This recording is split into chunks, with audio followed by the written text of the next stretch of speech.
कहाँ पे ज्यादा रूल करती है, इंपॉर्टेंट होती है, उसकी उसकी इंपॉर्टेंस आ जाती है, that is in labour intensive industry. Industries that are dependent on human workforce have to adopt strategies that benefit them in terms of human resource retention as well as keeping their labor cost low. हमने अपनी labour को retain भी करना होता है. हमें चाहिए अपनी, इसको कहा जाता है लेबर टर्नओवर. ऑर्गेनाइजेशंस का लेबर टर्नओवर ना कम होना चाहिए. ये नहीं कि ऑर्गेनाइजेशन में एम्प्लॉइज इन हो रहे हैं और आउट हो रहे हैं. अगर किसी ऑर्गेनाइजेशन में ऐसा होता है तो इसका मतलब है कि वो ऑर्गेनाइजेशन अच्छा परफॉर्म नहीं कर रही, अपने एम्प्लॉइज को रिटेन नहीं कर रही, उनको सही सहूलियात और तनख्वाहें नहीं दे रही. इसके लिए हम मुख्तलिफ किस्म के वे सिस्टम अडॉप्ट कर सकते हैं, जो कि हम यहाँ पे अभी पढ़ेंगे भी. हमने लेबर की प्रोडक्टिविटी देखनी है, एफिशिएंसी देखनी है, उनकी इफेक्टिवनेस देखनी है कि उनको हमें रख के फायदा हो रहा है कि नहीं हो रहा. और इसके एक अंदर हम बड़ी इंपॉर्टेंट चीज पढ़ेंगे, दैट इज लर्निंग कर्व. जो लर्निंग कर्व होता है, यहाँ पे भी इसकी थ्योरी दी गई है. लर्निंग कर्व में होता है कि आप जब एक काम को करने के एक्सपर्ट हो जाते हैं, जैसे सपोज करें आपने ये लेबर के चैप्टर पढ़ रहे हैं या इससे पहले मटेरियल के चैप्टर पढ़े, तो फर्स्ट टाइम आप इनके क्वेश्चन करने में ना टाइम ज्यादा लगाते हैं, से आधा घंटा आप एक क्वेश्चन को करने में लगा रहे हैं. लेकिन with the passage of time जब आपकी प्रैक्टिस हो जाती है, आपको पता चल जाता है कि हमें कैसे डाटा पिक करना है और कैसे इसको सॉल्व करना है, तो आप वो क्वेश्चन 15 मिनट में 20 मिनट में करने लग जाते हैं. लाइकवाइज जब लेबर किसी चीज को बना रही होती है तो उसको फर्स्ट टाइम उसकी लर्निंग में उसको टाइम लगता है. लेकिन जब उसके अंदर प्रोफिशिएंट हो जाता है, यानी इसको कहा जाता है fully conversant with the work, उसके जो एक्सपेक्टेड टाइम होता है ना टू परफॉर्म, वो काफी गिर जाता है. ठीक है. This is a quantitative method called learning curve is used to calculate in advance the expected time to be taken by the labour when they become fully conversant with the work. ये भी हम जाके देखेंगे इंशाल्लाह, कोशिश करेंगे इसका सवाल भी आज करें. और ये भी इंटरेस्टिंग सवाल है, जिस तरह अभी हम इन्वेंटरी का एक क्वेश्चन देख रहे थे. जी बच्चों, introduction to labour costing and labour cost control.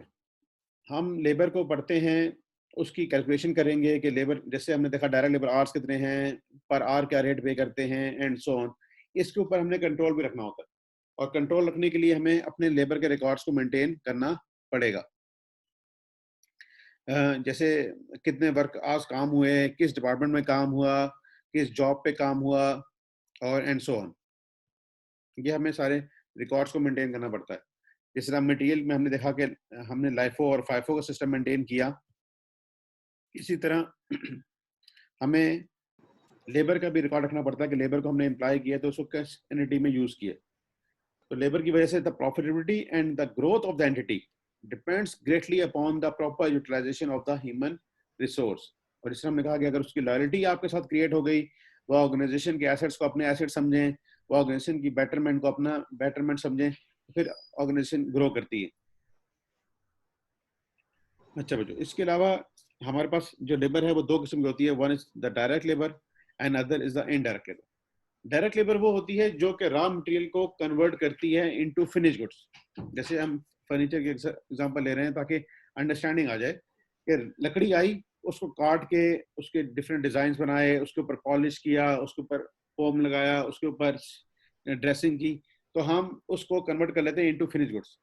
इसको हम सेम कह सकते हैं कि in manufacturing factory a worker operating a moulding machine, कोई मशीन पे काम कर रहा है लेबर और उससे चीजें बना रहा है, तो वो डायरेक्ट लेबर कहलाती है.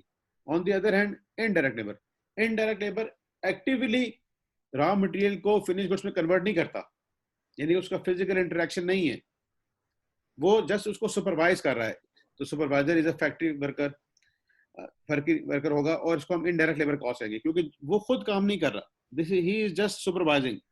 इसी तरह कुछ लेबर फोर्स है जो कि फैक्ट्री के एरिया की सफाई कर रही है, वहां पे पार्ट्स को मैनेज करके रख रही है एंड सो ऑन, उनको पानी पिला रही है and so. This is not a direct labour, this is helping labour, और उसको हम कैटेगराइज करते हैं इनडायरेक्ट लेबर कॉस्ट में. जो लेबर को पेमेंट की जाती है, may be it's depend on the productivity, कि इतने कितने यूनिट्स बनाए, कितने शर्ट्स के पीसेस बनाए, ठीक है, उसके ऊपर हम पे करें. हम या तो उनको पे करते हैं on the basis of time, कि कितना टाइम उन्होंने हमारे पास स्पेंड किया, पर आवर की बेसिस पर हम उनको पेमेंट करते हैं, या हम पेमेंट करते हैं बेस्ड ऑन देयर स्किल्स. एक कोई स्किल्ड वर्कर है, उसकी तनख्वाह ज्यादा होगी, अनस्किल्ड वर्कर की तनख्वाह कम होगी एंड सो ऑन, कि हम उससे कितना फायदा ले पा रहे हैं. फिर बच्चों एक एग्जांपल आ रही है कि आप उसको ये बताया जाता है कि इस काम को करने का स्टैंडर्ड टाइम कितना है। से एक काम करने का 10, एक आवर में आप 10 यूनिट बनाते हैं, ठीक है, और आपने उस आवर में बना लिए 12 यूनिट, तो ये आपकी प्रोडक्टिविटी होगी कि नहीं होगी? स्टैंडर्ड टाइम था 10 आवर्स, लेकिन आपने बना लिए 12 units, that is your productivity more than 100%। Like in this example अगर हम देखें, mister X is suppose to produce 6 units in every hour at work. The standard productivity rate is 6 units per hour for every employee, और हर employee के लिए भी इतना ही है। During the week he made 252 units in 38 hours of work. The productivity ratio is worked out as total production in the week, उन्होंने किया 252 units. Productivity is a relative measure of the hours actually taken and the hours should have been taken. Actually hours उन्होंने कितने लिए और कितने उनको hours में ये काम करना चाहिए था। अब आप देखें, एक घंटे में बनते हैं 6 यूनिट और उन्होंने बना दिए 252 यूनिट्स, तो 252 यूनिट्स को बनाने के लिए कितने आवर्स चाहिए होंगे? 252 divide by 6, it requires 42 hours. It requires 42 hours, whereas he took 38 hours.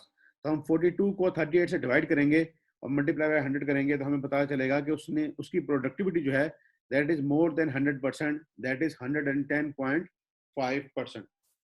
तो हमने बच्चों इसमें क्या किया कि hours should have been taken divide by actual hours से हमने इसको डिवाइड कर दिया, ठीक है। तो ये हमारे पास आ गई है प्रोडक्टिविटी रेशो। यहाँ पे बच्चों हम लेके चले हैं आवर्स को, और हमने क्या किया है, hours should have been taken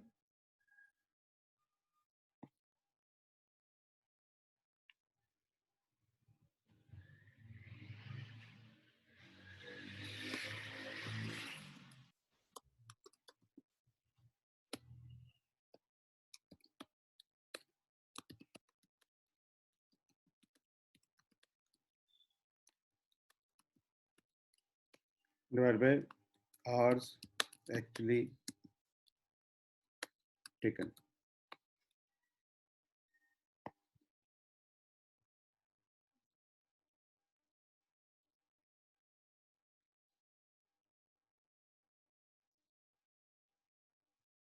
actually hours हमने कितने टेक किए हैं, that is actually should have taken 42 और एक्चुअली उन्होंने टेक किए हैं 38, ठीक है। तो हम क्या करेंगे, this divide by this and multiply by 100, तो ये हमारे पास आ जाएगा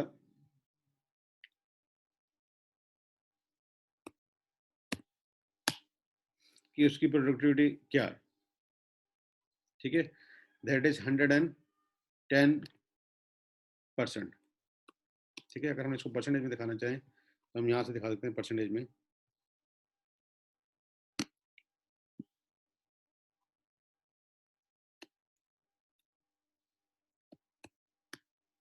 ठीक है बच्चों, तो ये हमारे पास आ जाएगा 110.5%। ये कैसे आएगी, hours should have been taken, जो काम उन्होंने किया वो कितने घंटे में होना चाहिए था, दैट इज ऑन 42 आवर्स, और कर लिया है उन्होंने 38 आवर्स में। अब ये कैसे निकलता है बच्चों, hours should have been taken, that is उन्होंने बनाए हैं 252 यूनिट्स, ठीक है, और हर एक घंटे में बनते हैं 6 units.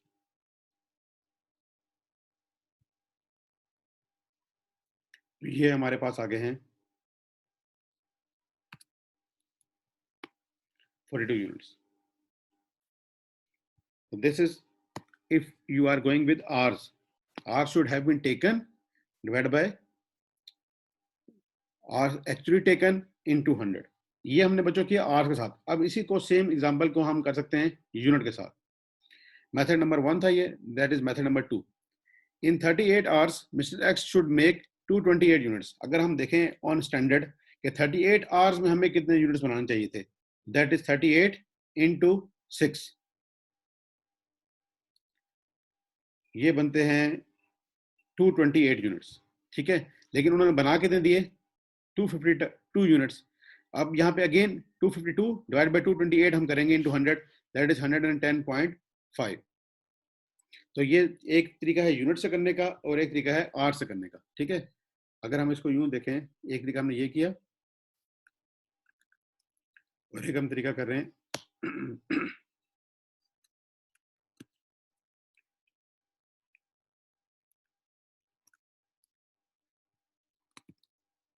units actually made, that is 252, और units should have been made, उनको बनाने कितने चाहिए थे? 38 इंटू 6, 38 का आवर्स काम किया है इंटू 6, बनाए थे 228, ठीक है। तो ये हमारे पास आ जाएगी रेशो अगेन,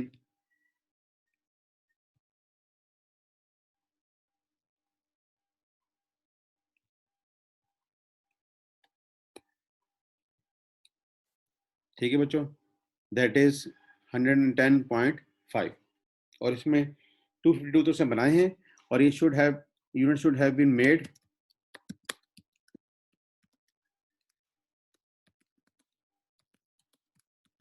ये कैसे आएगा बच्चों?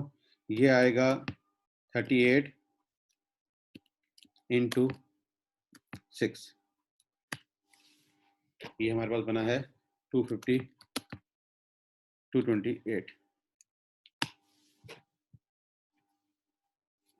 ओके। तो एक तरीका है बच्चों हमारे पास आर से करने का, और एक तरीका है हमारे पास यूनिट से करने का। तो पहला तरीका हमने किया है आर के साथ, एक शुड कितने आर उसको लेने चाहिए, ठीक है। पहला तरीका किया हमने आर के साथ, और दूसरा तरीका हमने किया है यूनिट के साथ। तो ये बात ध्यान में रहे कि हमने क्या फार्मूला लेके चलना है। पहले में है कि कितने आर्स उनको लेने चाहिए थे और एक्चुअली कितने लिए, और दूसरे में कि एक्चुअली कितने यूनिट्स बनाए हैं और कितने यूनिट्स बनाने चाहिए थे। अंडरस्टैंड? इसमें कोई क्वेश्चन है तो बच्चों बताएं।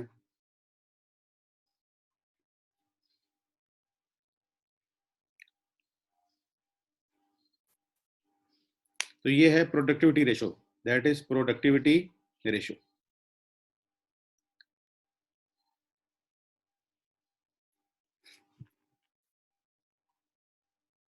जी बच्चों,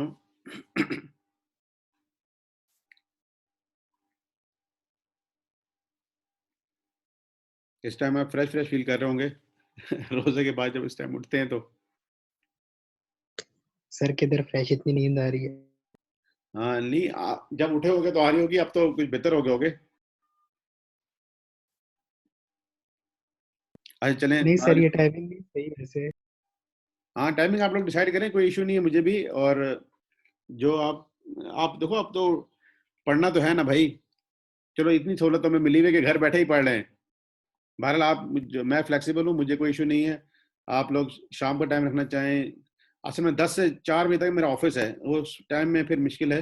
आप लोगों को 12 से 1 शायद कन्वीनियंस लग रहा था, लेकिन ऑफिस के साथ जरा मुश्किल हो जाती है। उसके लिए सर ये है बाकी कि हम, पार्टिसिपेंट से भी पूछ। जी जी पार्टिसिपेंट से पूछें, और हम इतवार का टाइम भी रख सकते हैं। इतवार को अगर आपने पढ़ना है, हफ्ता इतवार को ज़्यादा टाइम कर सकते हैं। अभी तो रिवीजन क्लास हो गई थी इस दफ़ा, शायद अगली दफ़ा रिवीजन क्लास ना हो, तो हम अपने कुछ डेज को हफ्ता इतवार के ऊपर भी लेके जा सकते हैं। बहरहाल चलो अभी इस लेक्चर को पढ़ते हैं, फिर हम बाद में व्हाट्सएप पे भी इस पर डिसाइड कर सकते हैं। अच्छा बच्चों, लेबर को जो पेमेंट की जाती है उसको करने के यूजली 2 तरीके हैं। One is time rate and other is piece work. Time rate का मतलब है कि हम उनको पर आवर या पर डे के हिसाब से पेमेंट करेंगे, और पीस वर्क का मतलब होता है कि हम उनको पर यूनिट के हिसाब से, जितने वो यूनिट बनाएंगे उस हिसाब से हम उनको पेमेंट करेंगे। तो टाइम रेट है बेसिस ऑफ इस टाइम स्पेंट एट वर्क, हम इसको डे रेट भी कह सकते हैं। और इसमें वेजेस निकाले जाते हैं hours work into per hour पे रेट। अगर हम आवर्स के हिसाब से कर रहे हैं तो कितने घंटे उन्होंने काम किया, और उनके साथ हमने जो पर आवर पे का एक रेट तय किया हुआ है उसके साथ मल्टीप्लाई करके हम उसको निकाल लेंगे। अगर वो बेसिक जो डेली रिक्वायरमेंट्स है, जैसे हमने गवर्नमेंट के जॉब्स में 40 आवर्स अ वीक काम करना होता है, it means 8 hours a day और 5 डेज इन अ वीक बन जाते हैं, तो 40 आवर्स आ जाते हैं। अगर आप उससे ज्यादा उससे काम कराएंगे, या आप सैटरडे और संडे को उससे काम कराएंगे तो आपको वहाँ पे करना पड़ता है ओवर टाइम। और ओवर टाइम यूजली पे किया जाता है टाइम एंड अ क्वार्टर, यानी कि एक आर तो उसको आप हो गया, लेकिन ओवर टाइम देने के लिए आप उसको उसमें 0.25 और ऐड कर देते हैं, या टाइम एंड हाफ यानी 1 + 0.5 कर देते हैं, और डबल, या आप उसको डबल भी कर सकते हैं। यानी कि जब आपने देखा होगा कि लेबर की बहुत ज़्यादा ज़रूरत है और लेबर 1.25 पे भी आने के लिए तैयार नहीं है, 1.5 पे भी आने के लिए तैयार नहीं है, तो आप डबल भी दे देते हैं। यूजली अगर आप सैटरडे और संडे को बुलाएंगे ना, छुट्टी वाले दिन स्पेशली बुलाएंगे, तो आपको डबल देना पड़ता है अक्सर इदारों में। और अगर आप वीक डेज में ही, जिन दिनों में वो दफ्तर आए हुए हैं और उनको एक्स्ट्रा काम करा लिया, मसल 9 से 5 तक उन्होंने काम कर लिया, फिर आप उनको 1 घंटा 2 घंटा बिठा रहे हैं, तो आप उनको time and a quarter and time and a half दे सकते हैं। लेकिन ऑन यूजली ऑन वीकेंड्स अगर आप बुलाएंगे, किसी स्पेशल छुट्टी वाले दिन बुलाएंगे, स्टेट हॉलीडे है, 23 मार्च है, ईद है, तो अगर आप बुलाएंगे तो उनको आप डबल तनख्वाह आपको देनी पड़ती है। उसकी कैलकुलेशन अभी हम देखते हैं। Time and a quarter for example means 1.25, quarter का मतलब होता है फोर्थ, तो वो 0.25 बन जाता है। इसकी एग्जाम्पल हम देख लेते हैं। if the if the basic rate of pay per hour is ₹6 and the overtime is time and a half, then calculating the overtime premium for 8 hours worked in excess of the basic requirement would involve below working. Basic पे जो होगी बच्चों, जब उसने 8 घंटे over time किया तो basic पे होगी उसकी 8 × 6 48, और अब आप उनको कितना दे रहे हैं, टाइम एंड हाफ, ₹6 तो सिर्फ बेसिकली घंटे की हो गई, और ओवर टाइम को आपको देना पड़ेगा 6 का हाफ 3, 8 × 3 24। यानी कि अगर आप, ये हो गई बेसिक पे, इसको आप कहेंगे डायरेक्ट लेबर, और इसको आप कहेंगे FOH ओवरहेड्स। अगर आप टोटल तक उसको जो मिलेगी ना, दैट इज 8 × 9, दैट इज 72। जो लेबर को तनख्वाह मिलेगी वो 72 होगी, लेकिन जब आपने अपनी लेबर्स की इंक्रीज करनी है तो डायरेक्ट लेबर होगा 48 और ओवर टाइम प्रीमियम होगा 24, ये FOH में जाएगा। अच्छा बच्चों, इसके बाद होता है पीस वर्क। हमने अभी देखा है कि दो तरीके हैं हमारे पास, one is time one is time rate and other is piece work. Time rate में आता है कि कितने टाइम हमें देंगे उसके हम हिसाब से तनख्वाह देते हैं, एंड पीस वर्क कितने यूनिट्स उन्होंने बनाए उस हिसाब से हम उनको तनख्वाह देते हैं। हम इसको देते हैं agreed amount for each unit of output completed, जो उसने यूनिट बनाया उस हिसाब से उसको हम तनख्वाह देंगे। अच्छा, इसमें बच्चों एक कॉन्सेप्ट ये भी है, गारंटेड मिनिमम वेज, कि अगर वो किसी वजह से उतने यूनिट नहीं बना सका, से आपकी वजह से या अपनी उसकी आज तबीयत ठीक नहीं है या सो ऑन, तो हम उसको मिनिमम जो तनख्वाह बनती है ना, वो तो उसको देंगे देंगे, गारंटी करेंगे उसको कि तुम्हें इतनी तनख्वाह मिलेगी मिलेगी, regardless of the number of units produce. क्या आपने नंबर ज्यादा प्रोड्यूस किए या कम प्रोड्यूस किए, आपको मिनिमम तनख्वाह मिलेगी ताकि वो उसका गुजारा चलता रहे।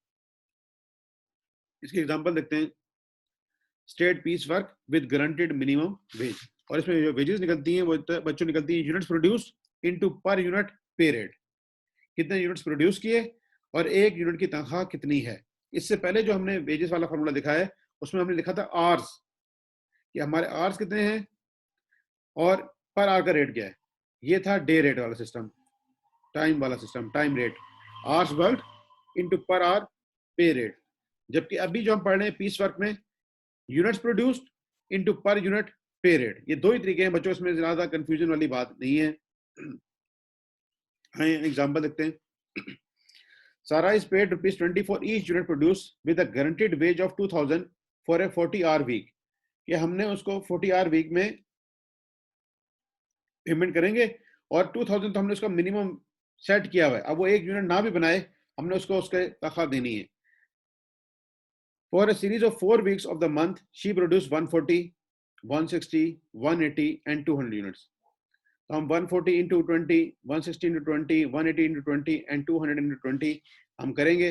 हमारे पास इसका आंसर आएगा 2800, 3200, 5000, 3600 एंड 4000। अब आप देखो इन्होंने क्या किया है इस क्वेश्चन में कि 2000 उसके साथ ऐड कर दिया, जबकि एक कैलकुलेशन जब मैं आपके साथ शेयर करता हूँ, इनफैक्ट इंडस्ट्री में यूं की जाती है।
जी बच्चों, अब आपके सामने मैंने वर्किंग की है। आप देखें इसकी जब भी तनख्वाह बनी है ना, वो मोर देन 2000 बनी है। ठीक है, अगर से किसी वीक में इसने बनाए होते 10 यूनिट, चलो 8 यूनिट कर देते हैं, तो इसकी तनख्वाह कितनी बनती? 1600। लेकिन इस केस में हम इसको देते हैं 2000। ये असल में एग्जांपल होती है। यहाँ पे थोड़ी सी मेरी अंडरस्टैंडिंग है कि इन्होंने ये गलत वर्किंग की हुई है, 2000 ऐड नहीं होगा। जहां पर आपकी सैलरी 2000 से कम होगी वहां आप उसको 2000 देंगे। अदरवाइज जो भी सैलरी वो विड्रॉ कर रहा है वही उसको मिलेगी जितना उसने काम किया। ठीक है बच्चों, ये कॉन्सेप्ट है मिनिमम वेज का, गारंटेड मिनिमम वेज। ठीक है, कि आप उनको, आपने श्योर किया है कि हम आपको पीस रेट पे पेमेंट करेंगे। उसने 140 यूनिट बनाए, 20 के हिसाब से उसके बन गए 2800, तो आप उसको देंगे भी 2800। ठीक है, लेकिन अगर कभी कम बनाए यूनिट तो फिर आपने उसको जो गारंटेड वेज रेट है ना, वो ही आपने उसको पे करनी है। ये बात क्लियर हुई बच्चों? गारंटेड मिनिमम वेज रेट क्या होता है? अगर कभी उससे वो क्वांटिटी गिर गई तो हमने उसको गारंटेड मिनिमम वेज रेट पे करना है। जैसे अगर आप यहाँ पढ़ भी लें, it is also normal under piecework scheme that the employee gets a guaranteed minimum wage rate regardless of the number of units produced. This safeguards them from loss of earnings when the production is low and is not on account of their own fault. यानी कि company के पास माल नहीं था, light नहीं आ रही थी, strike हुई हुई थी एंड सो ऑन, जैसे आजकल कोरोना आया हुआ है, तो आपको वो मिनिमम वेज जो है ना वो आपको देंगे देंगे। ठीक है बच्चों, तो ये बातें थी। हमने दो मेथड देख लिए हैं, one is of peace rate and other is of time rate. Okay, अच्छा बच्चों, अब बात आती है कंट्रोल के हवाले से। हमने लेबर को इसलिए एम्प्लॉय किया हुआ है कि हमने उससे प्रोडक्शन लेनी है, और प्रोडक्शन भी हमने लेनी है विद प्रोडक्टिविटी के साथ, कि प्रोडक्शन हमारी ठीक निकले। ठीक है, अब यहाँ पे एक एग्जांपल है। एग्जांपल में ये क्या हो रहा है कि हम एक बुक बाइंड करवा रहे हैं और उसमें ना हम पे कर रहे हैं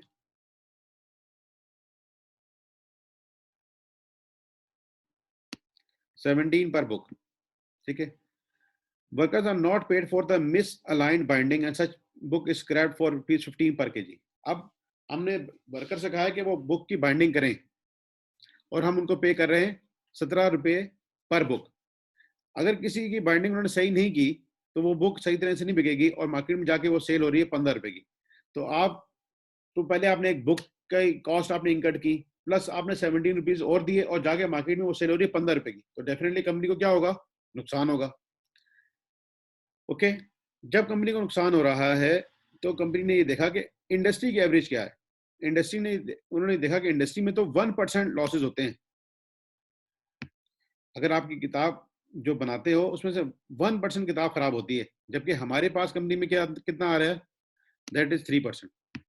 एबीसी पब्लिशर्स है, इनके पास आ रहा है 3% लॉसेज आ रहा है। अब इन्होंने क्या कहा कि हम क्या करें?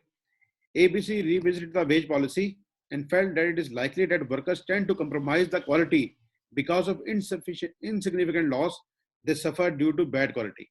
उनको कहा कि उनको तो कोई फर्क नहीं पड़ता। It intends to bring a policy whereby deduction of ₹70 will be made from the wages of each misaligned binding beyond 1% industry average। अगर इंडस्ट्री की एवरेज है 1% और अगर आपने इससे ज्यादा किया तो हम आपकी हर तनख्वाह में से ना 70% काटेंगे, 70 रुपीज काटेंगे। 70 रुपए तो हम देते हैं उनको एक बुक बनाने की। ठीक है, अगर उन्होंने से 6 बुक्स बनाई,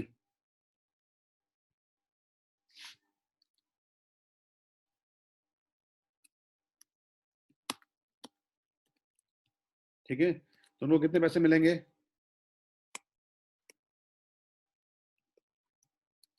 102। लेकिन अगर एक किताब उसमें से गलत हुई तो 70 रुपए हम काट लेंगे। अब उनको कितने पैसे मिलेंगे? 32। हमने उनके ऊपर बड़ा स्ट्रिक्ट चेक लगा दिया।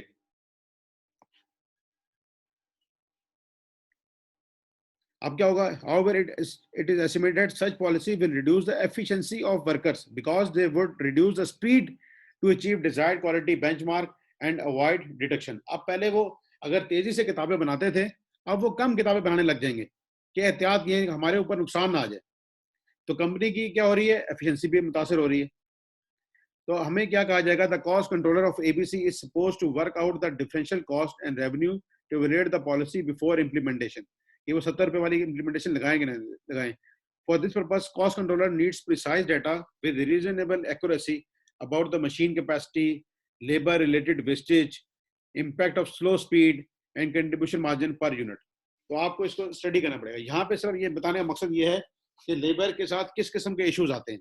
कि आप उनको 17 रुपीज पर बुक तो पे कर रहे हैं, लेकिन वो मिस अलाइंड बुक्स भी बना रहे हैं जो कि इंडस्ट्री से ज्यादा है। तो फिर आपने उनके ऊपर कैसे पेनल्टी लगानी है, कैसे उसको करना है, जस्ट हमने इस कॉन्सेप्ट को यहाँ पे स्टडी किया है।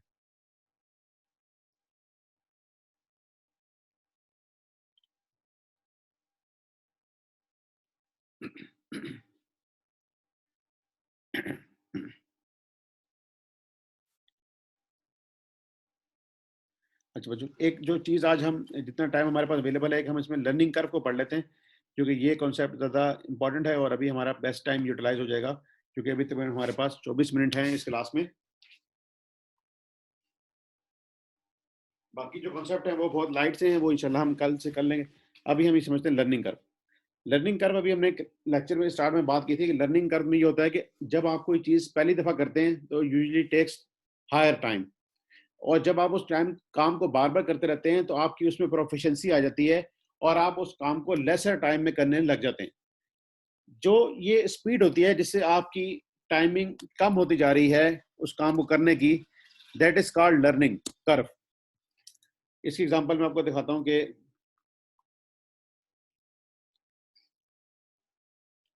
जैसे आपको कहा गया, if the first unit of output requires 100 hours, पहला यूनिट जो बनाया आपने 100 आवर्स में बनाया, एंड 70% लर्निंग इफेक्ट ऑकर्स, और आपकी लर्निंग की जो स्पीड है that is 70%, then determine the production time for a total production, incremented total hours, incremental hours per unit and so on. हम देखो इसमें क्या करेंगे बच्चों, पहला यूनिट आपने बनाया 100 आवर्स में, तो टोटल टाइम आपको कितना लगा 100। जब आप दूसरा यूनिट बनाएंगे ना, यानी कि आपकी प्रोडक्शन डबल होगी, एक से बढ़ के दूसरे यूनिट पे जाएगी, तो अब आपको टाइम लग रहा है 70। दूसरा यूनिट बनाने पे आपका टाइम लग रहा है 70, ठीक है। तो दो यूनिट इकट्ठे बनाए तो इंटू 70 इंटू 2 140। अब आपका एक्स्ट्रा टाइम कितना लगा, एक यूनिट बनाने पे लगता था 100 और दो को बनाने पे लग रहा है 140, आपका एक्स्ट्रा टाइम लगा 40, ठीक है। तो अगर हम इस दूसरे यूनिट का टाइम निकालना चाहें, दैट इज 40। एक यूनिट बनता था 100 में और दो यूनिट बन रहे हैं 140 आवर्स में। तो जो दूसरा यूनिट आपने बनाया that's cost you 40 hours, okay.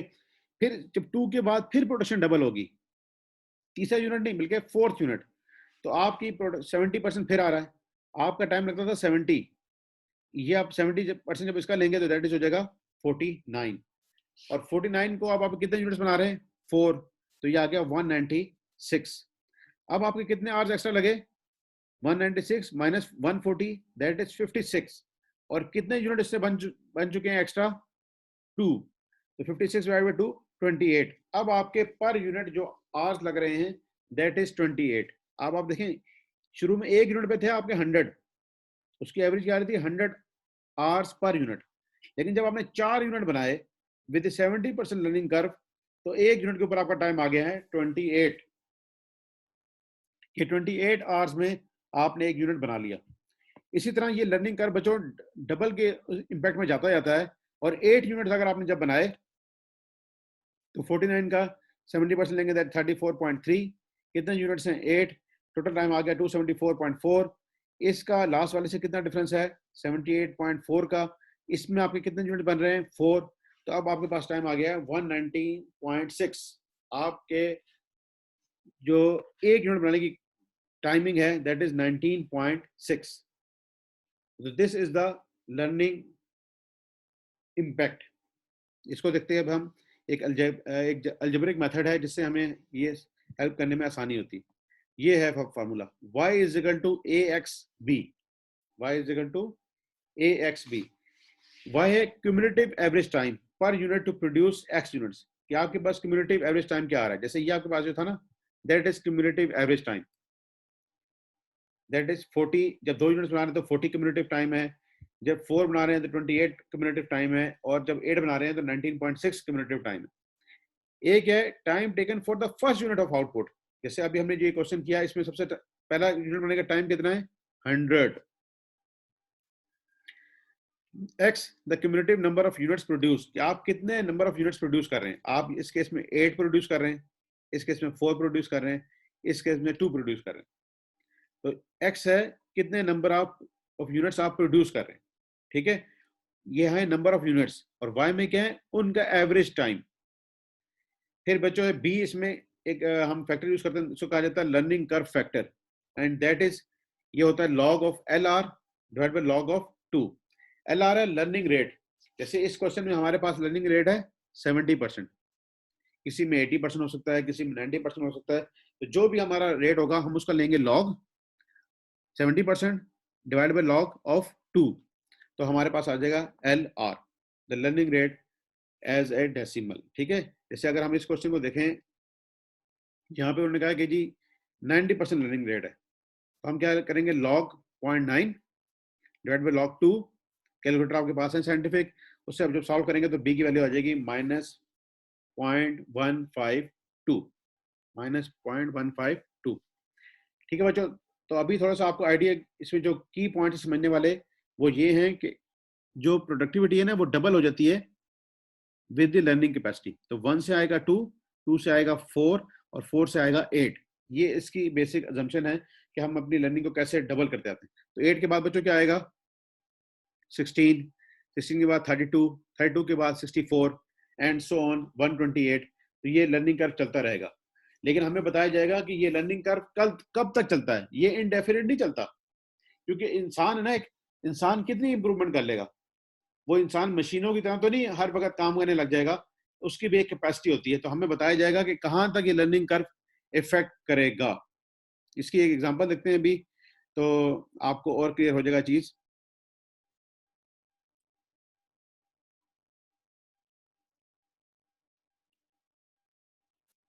ये एग्जांपल नंबर 1 है बेटा बच्चों, ये अवेलेबल है ऑन पेज नंबर 81। इस पे आप लोग आए, कंप्रिहेंसिव एग्जांपल 1। ये लर्निंग कर्व के ऊपर ही है कि लर्निंग कर्व में हम कैसे ये चीजें फाइंड आउट करेंगे, यूनिट कॉस्ट कैसे निकालेंगे, and so on.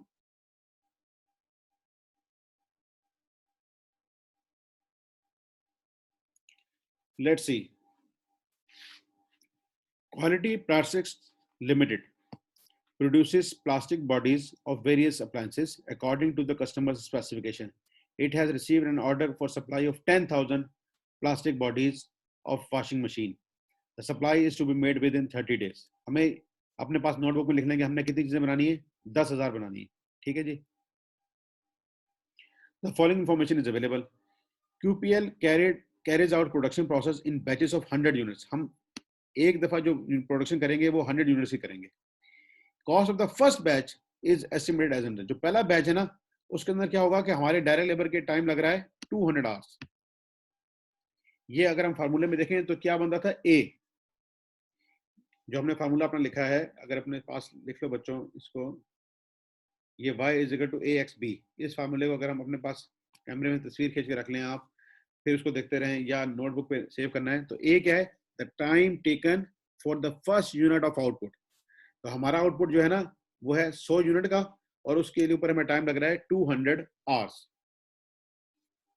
Direct material जो है बच्चों उसके अंदर 10% इनपुट लॉसेज हैं, यानी 1100 केजी को हम इन करते हैं तो हमें 10% लॉस हो जाएगा, तो 1000 केजी हमें मिलेगा, और वो उसकी कॉस्ट आ रही है 66,000। ओवरहेड एट नॉर्मल रेट है 200 आवर्स। ओवरहेड भी, लेबर भी 200 आवर्स काम कर रही है, तो फैक्ट्री भी 200 आवर्स काम कर रही है, क्योंकि लेबर ने फैक्ट्री में ही काम करना होता है ना, उसकी कॉस्ट आ रही है 30,000। It is estimated that due to learning curve effect, completion of the first, second, third and fourth batch would require 200, पहले बैच कितने हो गए 200 आवर्स, दूसरे में आ रहे हैं 160, फिर आ रहे हैं 148, फिर आ रहे हैं 140 आवर्स रिस्पेक्टिवली, ठीक है। This learning effect would continue till completion of 64 batches only. जिस तरह हमने बच्चों कहा था ना अभी कि ये लर्निंग कर्व फॉर एवर नहीं चलता, इसकी कुछ रेंज होगी।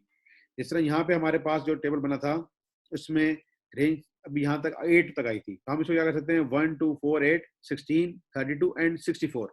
ये जो जा रहा है इस क्वेश्चन में that's would carry till 64th batch only, जबकि हमने कितने बैच बनाने पड़ेंगे बच्चों इस क्वेश्चन में?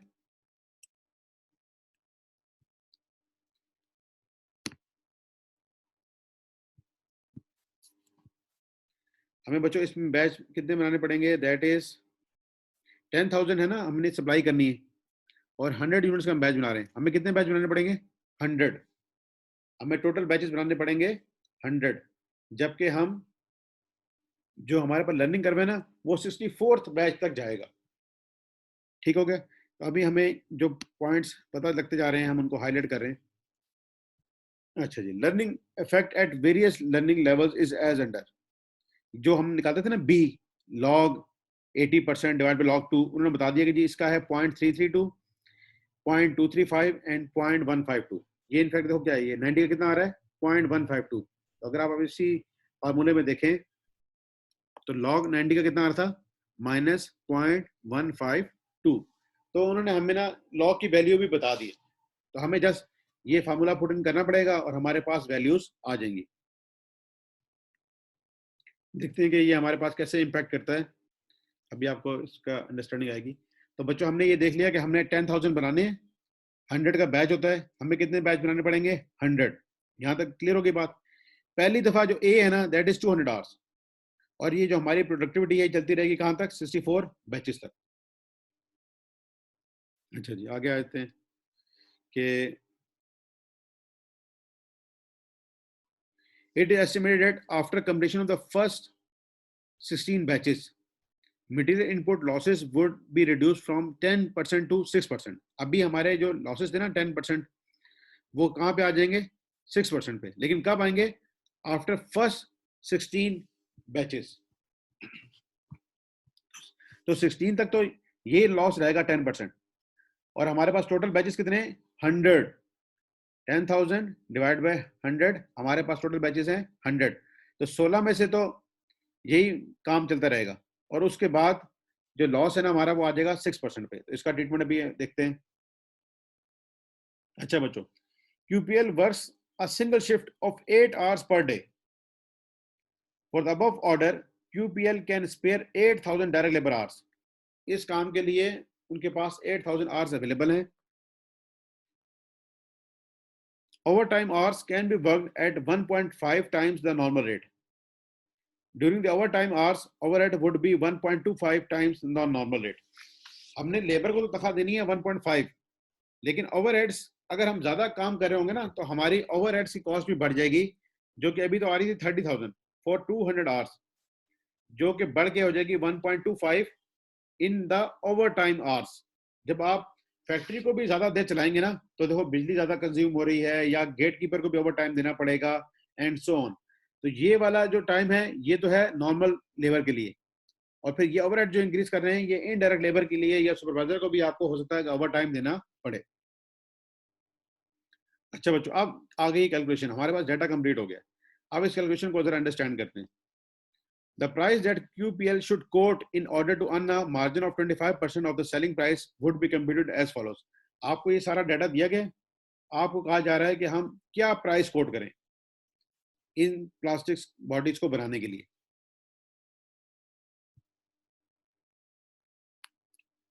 जी बच्चों, आप देखते हैं कि हमारे अंदर देखो डायरेक्ट मटेरियल डलेगा, डायरेक्ट लेबर डलेगी, ओवरहेड डलेगा। पहले हम इनकी कॉस्टों को निकालते हैं। मटेरियल को देखा जाए तो बताया गया था कि पहले जो 16 बैचेस है ना उनके अंदर हमारा 10% लॉस रहेगा।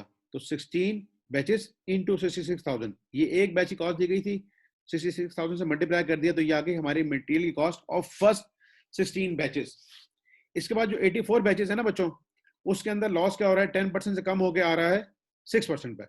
तो हम 66,000 को डिवाइड कर देंगे, मल्टीप्लाई कर देंगे 0.9 से, और डिवाइड कर देंगे 0.94 से। तो ये हमें आ जाएगा नया लॉस के साथ, जो कि लॉस अब हो चुका है 6%, और ये कितने बैच हैं? 84 बैचेस हैं। तो अब मटेरियल की कॉस्ट ये बन जाएगी। ठीक है बच्चों, पहले लॉस था 10%, अब लॉस हो गया 6%, तो हमने इसको मल्टीप्लाई किया 0.9 से, ये हमारे पास आ गया था मटेरियल की क्वांटिटी विदाउट लॉस।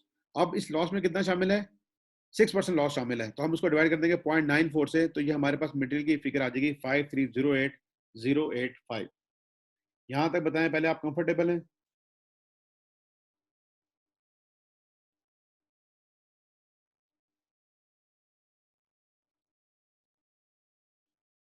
जी बेटा,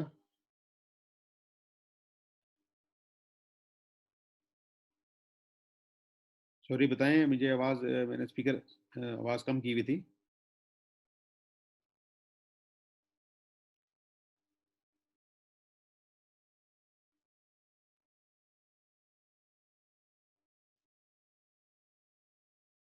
जी बच्चों, ये मटेरियल की अमाउंट समझ आ रही है? पहले 16 बैचेस की अमाउंट वही रहेगी, 16 इंटू 66,000। अब इस 66,000 के अंदर पहले था 10% लॉस, उसको हमने खत्म कर दिया, ले गए 6% पे, तो ये हमारे पास आ गई है मटेरियल की अमाउंट। अब आगे चलते हैं, डायरेक्ट लेबर की कॉस्ट ये कैसे आएगी, इसको अंडरस्टैंड करते हैं। इसके लिए पहले हमें आना पड़ेगा लर्निंग कर्व को अंडरस्टैंड करने के लिए। ये है लर्निंग कर्व की वर्किंग जो नेक्स्ट पेज पे अवेलेबल है। ठीक है बच्चों, इसको पहले देख लेते हैं।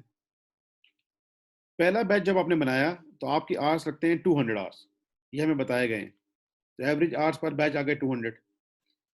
सेकंड बैच जब हमने बनाया तो उसने बताया कि 200 प्लस 160, टोटल उसने आवर्स बताए हमें 360। ठीक है, ये कहाँ बताए हैं, ये हम देख लेते हैं। 200 प्लस 160, तो सेकंड बैच की टाइम है 160, तो हम आ गए ये 360। अगर आप 360 कितने बैच के आ रहे हैं, 2 बैचेस के, तो ये हो गया 180, और 180 को अगर आप 200 से डिवाइड करेंगे तो ये बनता है 90% लर्निंग कर्व। इसी तरह अगर आप फोर्थ बैच पे आएंगे, जब 4 बनाएंगे, तो 360 तो यहां तक था, this is of the third batch and this is of the fourth batch, इन सबको जमा किया तो ये बने 648, इसको डिवाइड किया 4 से तो ये बनता है 162, और 162 को फिर डिवाइड अगर आप 180 से करें तो ये लगता है कि 90% का हमारा लर्निंग कर्व चल रहा है। क्या चल रहा है, 90% का लर्निंग कर्व। अच्छा बच्चों, और हमें ये बताया गया था ये कब तक चलेगा, 64 बैचेस तक, यानी कि हमारी लर्निंग का जो इम्पैक्ट है, हमारा जो ये टाइम पर बैच कम होता जा रहा है, एवरेज आवर्स पर बैच कम होते आ रहे हैं, ये कब तक होते रहेंगे, 64 बैचेस तक। तो हमारे पास जो फार्मूला है जिसकी मैंने आपको कहा था पिक्चर खींचें, उसको अगर हम जाके देखें, that is y is equal to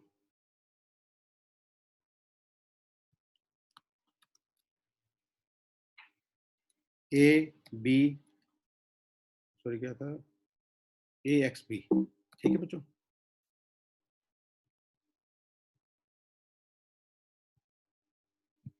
जो हमने फार्मूला खींचा है ए एक्स एंड बी, ओके, ये हमें बताता था। और y हमने क्या कहा था, हम उस फार्मूले को देख लेते हैं।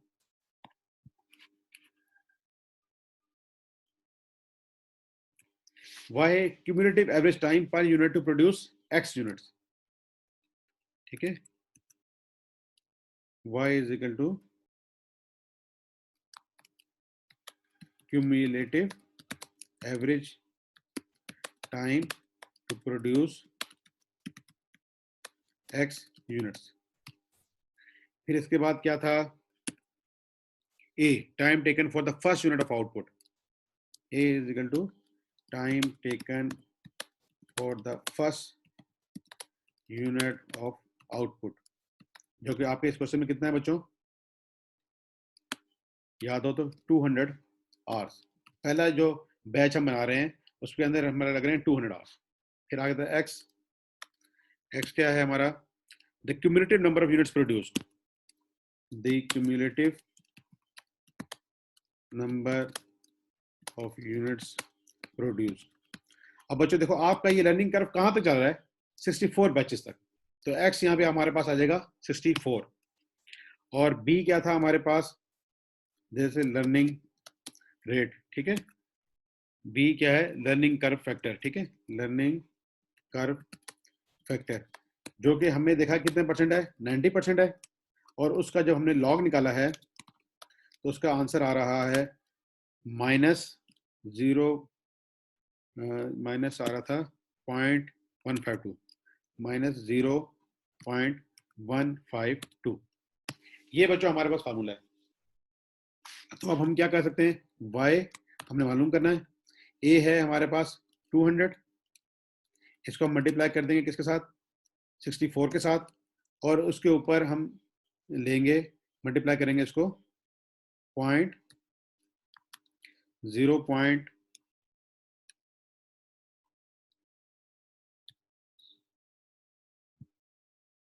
इसको हम मल्टीप्लाई करेंगे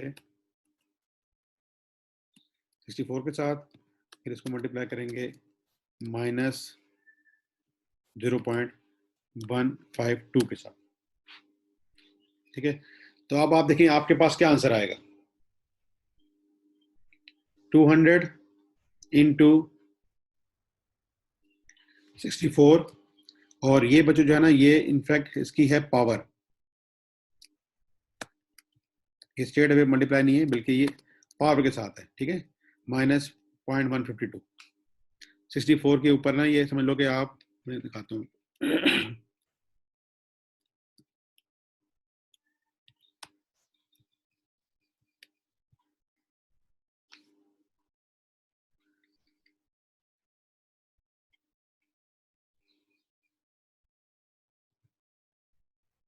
चलो ठीक है, अभी खैर आपको समझ आती है। हमने इसको पावर के साथ जाके सॉल्व करना है, ठीक है। ये इनफैक्ट है बी जो है ना पावर है, जब पावर के साथ जाके सॉल्व किया आपने 64 यूनिट्स के साथ, तो आपके पास आएगा एवरेज टाइम, और कितने बैचेस का आएगा, y जो निकालता है वो एक बैच से निकालता था, हमने कितने बैचेस करने हैं, 64। जब हमने इसको 64 के साथ मल्टीप्लाई किया तो आंसर आपके पास आ जाएगा 6803। ये देखो बच्चों क्या है, a, ये है x, नंबर ऑफ x क्या है, cumulative number of units produced. आप कितने बैचेस कर रहे हैं, 64। 64 के साथ किया, उसकी पावर ली 0.152 माइनस में, और कितने बैचेस का निकालना है, ये 64 का निकालना है। यहां तक जब करते हैं ना ये इतने एरिया का, तो आपने एक बैच का निकाला है। अगर आप देखेंगे cumulative average time to produce x units, cumulative average time है, और हमने निकालना है 64 बैचेस का। जब उसके साथ मल्टीप्लाई करेंगे तो ये आ गया। तो बच्चों 64 बैचेस जब बनेंगे ना, इतना टाइम लगेगा। अब हम देखते हैं कि 64th बैच जो बना है ना, उस पर कितना टाइम लगता है, क्योंकि हमने टोटल बैच बनाने हैं 100। 64 तक तो लर्निंग कर्व आ रहा है, लेकिन इसके बाद लर्निंग कर्व नहीं होगा, बल्कि जो 64th यूनिट बनाने का, 64th बैच बनाने का टाइम लगा है ना, वही टाइम सबके ऊपर प्रिवेल करेगा। अब हमें क्या करना पड़ेगा बच्चों, फिर हम निकालें 63rd बैच जो है ना, उस पर कितना टाइम लगता है। जब इसी फार्मूले के साथ हमने 63rd का निकाला तो वो आ गया 6712। इसका मतलब है जो कि हमने 64th बैच बनाया ना, 64th बैच, उसका टाइम लगा है 91। 6803 माइनस 6712, तो ये आ गया 91। जो 64th बैच बना है, जहां पे हमारी लर्निंग मैक्सिमम हुई है, उसको बनाने के हमारा टाइम लगता है बच्चों 91। पहले बैच का बनाने का टाइम है 200, और 64th बैच का बनाने का टाइम है 91। तो अब आप यहाँ देखो जरा, कैलकुलेशन समझ आ जाएगी। फर्स्ट 64 बैचेस पे आपका टाइम लगा ये, और टोटल बैच हमने बनाने थे 100, तो बाकी कितने रह गए, 36। तो 36 बैच बनाने के लिए हमें चाहिए होंगे 91, जो हमने ये निकाला, इंटू 36, 3276, 3276। तो टोटल टाइम जो हमारा लगेगा इन सारे बैचेस को बनाने में, दैट इज 10,079 आवर्स। और 8,000 हमारे पास अवेलेबल थे, तो 2,079 जो है ना, ये हमें देना पड़ेगा ओवर टाइम। तो यहाँ पे सब लर्निंग कर्व में बच्चों ये समझ लो कि पहले आपने निकालना है कि जहां पे मैक्सिमम आपके बैचेस तक लर्निंग कर्व हो रहा है, आपने 64 का टाइम निकाला।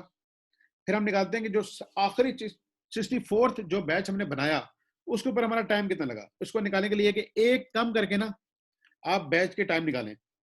तो दिस इज इनफैक्ट 63rd यहाँ लिखा है, ये 64th है, 64th बैच को बनाने का आपका टाइम लगता है 91।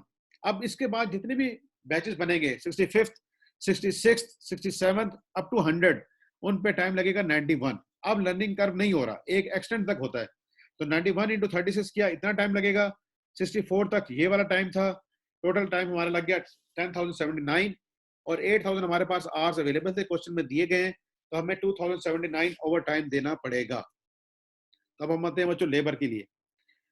तो नॉर्मल आवर्स है हमारे 8,000, तो 220 इंटू 8,000 हम कर देंगे, हमारे पास आ जाएगा 1760। यहाँ पे आप बेशक लिख लें,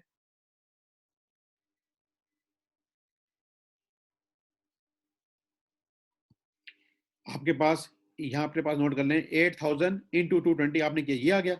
फिर जो हमारे ओवर टाइम के आवर्स है उनको हम क्या पे करते हैं 1.5, यहाँ बताया गया था 1.5, तो हमारे ओवर टाइम के जो आवर्स हैं वो कितने हैं 2079, 2079, तो 2079 को हमें पे करना पड़ेगा 330 से, क्योंकि 1.5 बनता है 220 का 330, तो 2079 इंटू 330 क्या ये आ गया। अब हम आते हैं ओवरहेड पे। ओवरहेड हमारे थे, उसका रेट था 150, यहां से हमें मिल जाएगा रेट 44,000 को जब 200 से डिवाइड किया आपका रेट आया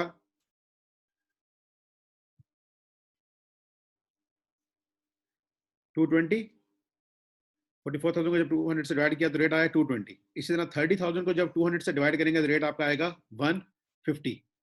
अब 150 को 8,000 से मल्टीप्लाई कर दिया 12,000 आ गया।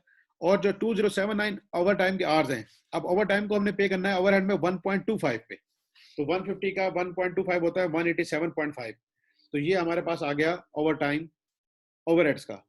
अब हम इन सबको जमा करें, अगर मटेरियल लेबर और ओवरहेड्स को, यदि कॉस्ट बनती है 10,399 और आपने क्या करना है मार्जिन कितना करना है 25, this amount is equivalent to 75, इसके अंदर आप 25 ऐड करेंगे तो फिर आपके पास बन जाएगी सेलिंग प्राइस। अब आपने ये सेलिंग प्राइस इनको कोट करनी है। तो this question includes learning curve impact on labour. ठीक है बच्चों, हमें इस क्वेश्चन में ये अंडरस्टैंड करना है कि ये 220 का रेट कैसे आया। दिस 220 रेट्स अराइव्ड, 44,000 आप पे करते थे लेबर को और 200 आवर्स के, तो ये 220 का रेट बनेगा। इस तरह ये 30,000 आप पे करते थे फॉर 200 आवर्स, तो ये 150 का रेट बनेगा। ओवर टाइम में आपने देना है लेबर को 1.5, ये लिखा हुआ है, और ओवर टाइम वालों को देना है 1.25, तो ये इसका 150% हो गया और इसका ये 25% ऐड कर दिया, तो ये हमारे पास अब मटेरियल लेबर और एफओएच की कॉस्टें हो गई पूरे 100 बैचेस की।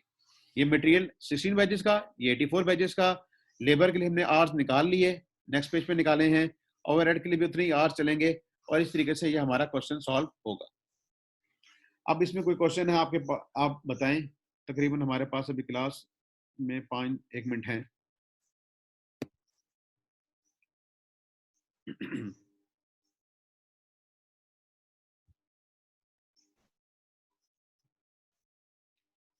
जी बच्चों,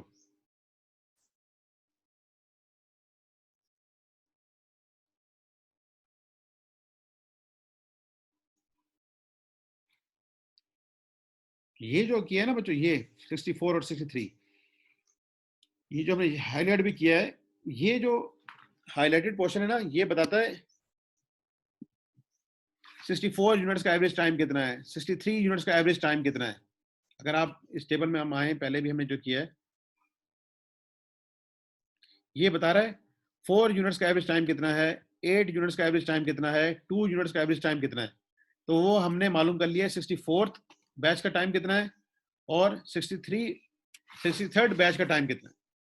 ये एक 64th का बताया था उसने, तो हमने जब इससे मल्टीप्लाई किया तो 64 यूनिट्स का आ गया। ये 63rd का उसने बताया था, 63 से मल्टीप्लाई कर दिया, तो ये आ गया है कि 64th जो बैच हमने बनवाया है उस पर कितना टाइम लगता है। अब 64 के बाद तो लर्निंग होनी नहीं है, तो हमारे पास बाकी बैचेस कितने रह गए, 100 में से अगर हम 64 निकाल दें, 100 में से जब 64 निकाल देंगे तो 36, अब 36 इस रेट पे बनेंगे।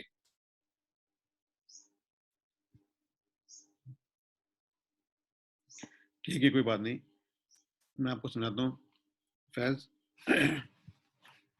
देखें, आप ये तो टेबल अंडरस्टैंड किया ना कि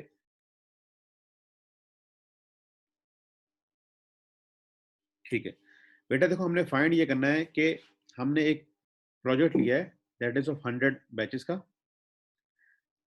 उसमें हमने यूनिट्स प्रोड्यूस करने हैं 10,000।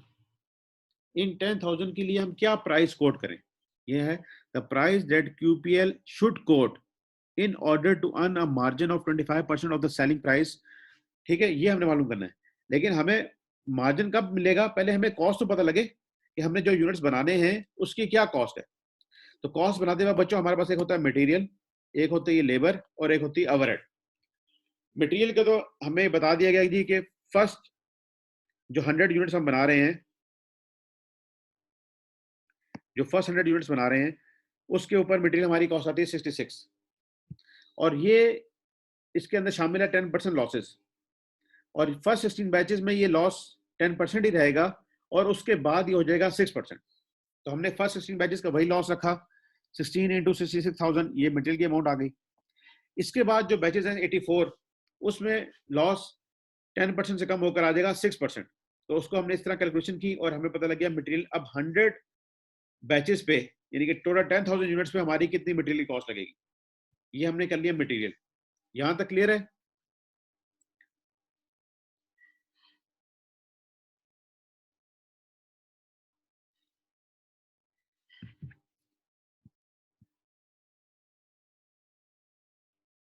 चलो, यहाँ तो मटेरियल हो गया। अब हम आते हैं लेबर। अब लेबर पे बच्चों देखो लर्निंग कर्व चल रहा है। लर्निंग कर्व हमने क्या अंडरस्टैंड किया है कि पहला यूनिट जब बनाते हो आपको टाइम लगता है 200, पहला जब बैच आप बनाते हो। जब दूसरा बैच बनाते हो तो आपको टाइम लगता है 160, फिर बनाते हो बैच तो 148, और फिर बनाते हो तो 140। तो ये इनफैक्ट हमारे पास लर्निंग कर्व कितना आ रहा है ये हम यहाँ जाके अंडरस्टैंड करते हैं। पहला बैच बनाएगा तो 200, दूसरा बैच बना रहे तो हमारा टाइम लगता है 160। इसका मतलब है कि दो बैच बनाने पे हमारा टाइम लगेगा 360, और जब 360 को हम पिछले ऐसे डिफरेंस निकालें तो हमारा आ रहा है 180। हमें अगला बैच बनाने पे टाइम लगा है 180। ओके, और 180 और 200 का रिलेशनशिप अगर देखें तो ये 90% लर्निंग कर्व बनता है। इसी को हम अगले जाके में देखते हैं। फोर्थ, जब 4 यूनिट बने हैं उन्होंने खुद बताया हुआ है हमारे कि थर्ड में बनाने में हमें टाइम लगता है 148 और फोर्थ को बनाने में लगता है 140। इन तीनों को जमा किया तो टाइम बना 648, और 648 क्यूमुलेटिव आवर्स हैं कितने बैचेस को बनाने के लिए, 4। तो एक बैच का टाइम आ गया 162। अब 162 को फिर 180 से डिवाइड किया तो अगेन 90%। इसका मतलब है कि हमें जो क्वेश्चन में 3 रेट दिए गए थे 80%, 85% और 90%, हमारे पास ये लर्निंग कर्व चल रहा है। और जब ये लर्निंग कर्व चलता है तो हमारे पास ये फार्मूला अवेलेबल है टाइम निकालने का, y is equal to A X B. y is equal to A X B. तो हम लर्निंग कर्व हमारा जाना है 64th बैच तक। कहां तक जाना है बच्चों, ये चलता रहेगा 64th बैच तक। तो हम आके 64th बैच का टाइम निकालेंगे। पहले 200 हमारा a है, x हमने लिया 64, उसके ऊपर b की पावर लगाई -0.152, दैट इज ऑफ 90%। ये 64th बैच का टाइम आ गया, और हमने कितने बैच करने हैं 64, तो टोटल टाइम हमारा 64 का लगेगा 6803। ये तो 64th बैच था, लेकिन आपको पता है कि इस वक्त लर्निंग खत्म हो गई है, तो हमें आखिरी बैच जो बनाया है उसका टाइम कितना लगा, इसके लिए हमें करना पड़ता है बच्चों एक बैच का कितना टाइम लगता था, वो हमने निकाला इसी फार्मूले से, दैट इज 6712। इसका मतलब है जो 64वां बैच बनाया है 64th बैच, उसको बनाने पे हमारा टाइम लग रहा है 91। पहले बैच पे लगता था 200, दूसरे पे लगता है 180, चौथे पे लगता है 162, और 64th पे जाके लगता है 91 आवर्स। तो अगर हमने 64 बैचेस में लग गया हमारा 6803, और 100 बैच पूरे करने हैं तो 64 तो यहाँ हो चुके हैं, तो रिमेनिंग कितने रह गए 36 बैच। 91 इंटू 36 करेंगे दैट इज 3276 बैचेस। और अब आपके टाइम हो गए 6803 प्लस जो 36 बैचेस पे लगा टाइम, ये हो गया 10,079। तो टोटल आवर्स आपके हो गए 10,079 जो लेबर काम करेगी, जो फैक्ट्री काम करेगी। आपके पास 8,000 तो लेबर आवर्स अवेलेबल थे, ये भी क्वेश्चन में दिए गए हैं। आपके पास 8,000 लेबर आवर्स अवेलेबल है, तो इसका मतलब है कि बाकी आपने क्या कराना है ओवर टाइम। तो 2079 जो है ना आपका ओवर टाइम है। तो फिर हमने 220 को मल्टीप्लाई कर दिया 8,000 से, और 330 को मल्टीप्लाई कर दिया 2079 से। इसी तरह ओवरहेड्स में 150 को मल्टीप्लाई कर दिया 8000 से और 187.5 को मल्टीप्लाई कर दिया 2079 से। तो ये हमारे पास आ गई टोटल कॉस्टें, और cost is 75% of the selling price, यानी कि मार्जिन है 25%। तो ये इस तरीके से हमने इसको सॉल्व किया है। तो बच्चों इसको आप देखें, जहाँ पे अंडरस्टैंडिंग का इशू आए आप मुझे बताएं, आप मुझे व्हाट्सएप करके बता सकते हैं, या कल की क्लास में आप कहेंगे तो हम इसको रिवाइज कर लेंगे एंड सो ऑन। लेकिन एक दफ़ा आप इस प्रोसेस से गुजरेंगे, बाय अपने हाथ से करेंगे, तो आपको अंडरस्टैंडिंग होगी कि कैसे ये काम हो रहा है। शाबाश यार। तो मटेरियल की कॉस्ट आपने देखनी है कि कहाँ कहाँ आ रही है, लेबर की कॉस्ट कितनी कितनी आ रही है, ओवरहेड की कॉस्ट कितनी आ रही है टू प्रोड्यूस 10,000 यूनिट्स। तो बच्चों ये है लर्निंग कर्व, जो इस चैप्टर में सबसे इंपॉर्टेंट पॉइंट है, और अक्सर क्वेश्चन जो है ना वो इसी का ही आता है।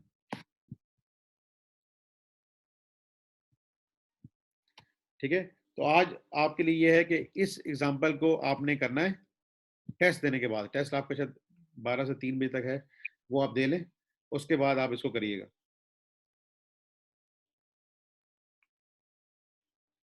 ठीक है बच्चों, तो आज के लिए इतना ही। इंशाल्लाह आपका टेस्ट अच्छा हो, टेस्ट इतना मुश्किल नहीं है, कोशिश करिएगा अपना फुल अटेम्प्ट करें। अच्छा, क्लास की टाइमिंग बच्चों आप जो मुझे कहोगे अपने व्हाट्सएप ग्रुप, आप सबके नंबर आप लोगों के पास हैं, आपस में डिसाइड करें। और आपकी बाकी क्लासेस किस टाइम पे हो रही है? चलो अगर मेरे से 8 से 9 से आप आगे पीछे कर लोगे तो बाकी क्या होगा? सर शहरी की बात रख लेना। ओहो, मैं तो रख लूंगा। फिर आप मेरी वजह से तो उसको उठ गया। अगर अगली क्लास आपकी 9 से 10 हो रही होगी तो फिर दोबारा बीच में उठ जाओगे? नहीं है सर, वो फिर लॉक ही है 10:30 बजे। अच्छा, तो तो फिर ये करो ना, कोई बाकियों का नहीं पता। टाइम ऐसा बनाओ। एक सजेशन आई है भाई 5 to 6, इसके ऊपर कंसेंसस है तो बताएं। सॉरी, ये मैं सबको भेज दूँ। 5 to 6 आज आपने ले लिए क्लास। आज आप टेस्ट भी दें, उसके बाद कोई टाइम डिसाइड करें तो अच्छा है।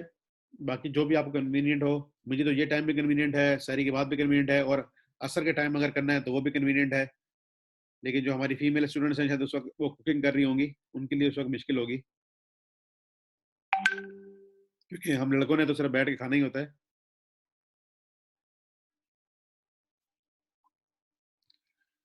ठीक है बच्चों, फिर आपको टाइम डिसाइड कर लेना, मुझे बता देना। अभी क्लास कंक्लूड करते हैं क्योंकि शायद अगली क्लास भी शुरू होनी होगी। Okay sir. Thank you ji, अल्लाह हाफिज, टेक केयर, दुआ में याद रखें। अल्लाह हाफिज। अल्लाह हाफिज। हाफिज।